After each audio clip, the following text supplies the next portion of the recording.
why do you think the 49ers like Talanoa Hufanga so much? I mean, this isn't a guy that they spent a first-round pick on or a second. It's a fifth-round pick, and they talk about him really – they've been much more consistently positive with Talanoa than they've been with Trey Lance. I agree. Why? That's such a great question. Yeah. You know, when it comes to him, I have to look beyond just athleticism because I'll be totally honest. When I was looking at the draft, I was looking for us to draft a starting safety because I didn't and I haven't viewed Talanoa Hufanga as a starting safety. Then they didn't draft one, and they passed over the guy that I wanted in Nick Cross. Mm-hmm. I love Nick Cross as a safety. I think he's super athletic. I think he's also a smart-headed player, and in some ways, he does remind me of Jaquaski Tart. I actually think he might have even better ball production, to be totally honest. And then he goes to the Colts. That hurt me so bad. I was a big fan of Nick Cross.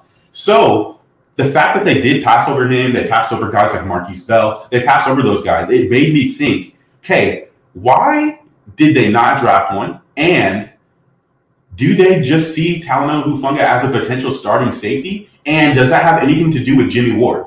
Does it say more about Jimmy Ward as a safety than it does about Jaquaski Tart, or even than it does about Talanoa Hufanga? When I look at Talanoa Hufanga, not the most athletic guy, but what is he? I think he is very smart. I think he is very heady. I think you can look at the Cardinals game last year, and he got beat by Christian Kirk deep. And that was where I was like, see, this is why I don't think he will be a starting safety, or I would say a very good starting safety. But the more I look at it, I see him as I think his potential is a solid starting safety due to the fact that he is, I think you could honestly make the argument right now that he's one of, if not the best, just pure tackler on the team. I think when it comes to tackling, he's very good, very sound. And I think he loves playing. I think he loves tackling. I think he's the type of guy that you can get a lot of energy to other players just by the way that he plays. Is he fast? No, he's not. But I do think he's the type of guy that's generally, not always, generally in position. I would say 9 times out of 10. If you remember the Bengals game this last year, I think that was around the time the 49ers started to play a lot more cover 2.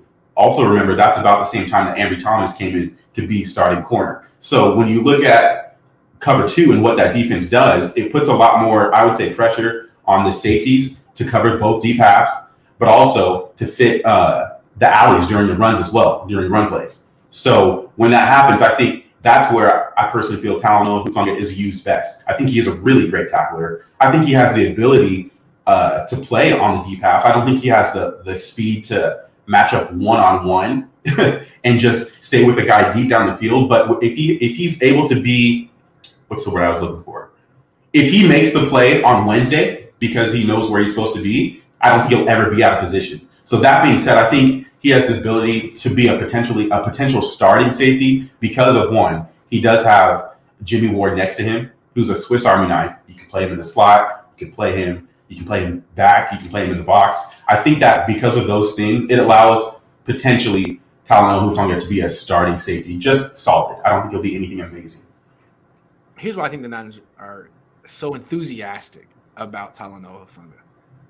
It's weird, but I think it's the position that they value the least on the team. Safety.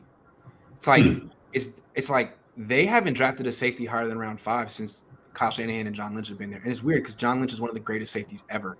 You'd think he would sort of understand the importance of safeties, but the Niners really are convinced that this is not a position you draft high and that you can get good safeties late. And so it's almost like, you know, people that shop at thrift stores. My mom used to always stop and shop at thrift. God love her. I love that. But it's like, it's a way that you show off your stuff from thrift stores. You'd be like, so what do you think? And you look at it and be like, it's nice. It's cool. You'd be like, $2. I got it for $2. You'd be like, oh, well, and for $2, that is one heck of a lamp. I mean, that's a great $2 lamp. And that's where the Niners are at. His safety is like, what do you think of the safety here? It's like, well, he runs a 4.6. I mean, it's like, we got him in the 5th round. It's like, oh, well, for a 5th round pick, if he were just a special teamer, then great. And you might get a starter. Wonderful. So I think the Niners are always kind of trying to talk themselves into this diamond in the rough DB, which to me is like, I don't know, the rest of the league is scouring college football for DBs because it's a passing league and offenses are putting 3-4 wide receivers out there all the time. Right. And you're like, yeah, we'll get this dude that no one else saw who runs a 4.6. Like, am I allowed to be skeptical on that one? Absolutely. Please. Yeah. Please. Like, I think it's funny. DBs are important and they go early, and they're usually it's hard to find the diamond in the rough in 2022.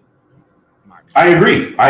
And I guess the reason that I even mentioned athleticism, and then I also say I kind of feel like the 49ers maybe don't value athleticism at safety in particular as much, because I think you're able to be heavy. But at the same time, if you're not in position and you're not the most athletic player, that's when I think big plays happen. So I think I've started thinking this offseason, and it's been testing my, I would say, football knowledge and what I think the 49ers value at safety, because I look at safety and say, okay, you probably do want someone who's pretty athletic. He's your left side of the defense. He is the safety. He's a safety blanket.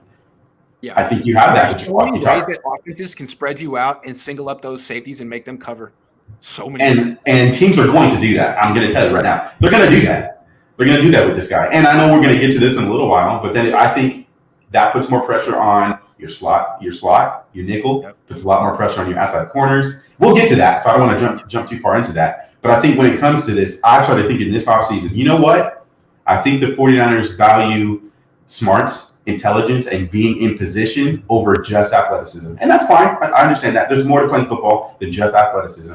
But if you're telling me you can get a guy who can be just as athletic, if not more athletic, than Talanoa Hufanga, and be 90% of what he has mentally, that player couldn't be better than Hufanga. I don't know. I don't know if I would agree with that. That being said, the last thing I'll say, Talanoa Hufanga can get better. He was a rookie last year. I want to just make that clear. He can improve, and I think he's going to get his opportunity this year to prove just how much he's made strides-wise. We'll see what happens. I kind of err on the side of caution at safety in particular, not having a guy who's super athletic. I don't like that. It just seems to me like when you make an organizational decision that you're not going to draft safeties before a certain round, say round 5, then you're always going to be trying to talk yourself into that the one you just drafted in round 5 is the diamond in the rough. Mm-hmm. And they've talked themselves into him because he's so professional. Yeah. Great. That's wonderful. He works hard in the meetings. He works out with Troy Polamalu. He does everything he needs to do. But what if he's just limited? What if he's just a 5th-round pick who gets the most out of his ability, and that's still not good enough? I mean, you made the choice to not invest until round 5. So I don't know. I always feel like when they're doing the hype, I mean, they were really hyping up Diamador Lenore last year until it didn't work out. So I'm curious. But can we get an APB on that guy? Better than Diamador last year. I'll give him that. He was much better than Diamador. I agree with that. Can we get an APB on Diamador Lenore? Where is that, man? Giving up big catches in minicamp. I'm not a fan. Sorry. Not a fan. The Niners really need Travarius Ward to be a stud, Mosley to be a stud, and Verrett to come back. I agree. That would help. I agree. Rod Simmons says, will a DB have at least 5 picks this season? No. The Niners don't get those kind of DBs. I'm sorry. I like them too. Richard Sherman was that kind of guy. Yep. Travarius Ward is more of like a lock you down, knock the ball away, Yeah. Kind of. Well, what's funny, even with Sherman, as a 49er, I wouldn't say he was that guy. He still had the ability and he had the hands to. Yeah. I just don't think that's our defense. Our defense doesn't play that way. It's dink and dunk. We want you to dink and dunk your way down the field. So they are very soft in the secondary. But again, what I don't like about that is like they're so invested in pass rush. They have a great pass rush. Mm-hmm. Their third down defense is bottom tier of the league. It was 20th last year. That shouldn't happen with that pass rush. But why is it happening? Because your secondary is playing a mile off the receivers. And what happened against the Rams? Just come back. And Tennessee, 3rd and 15, first down. Because your corners are more concerned about giving up a touchdown on 3rd and 15 than they are a first down. That's what I saw. So that's why Travarius Ward's supposed to be here. He's supposed to be getting up in people's faces. Let's see if he doesn't commit 100 pass interference penalties like Josh Norman did. I'm with you on that. Rod has another question. Will Ayuk and Debo both have 1,000 receiving yards? Does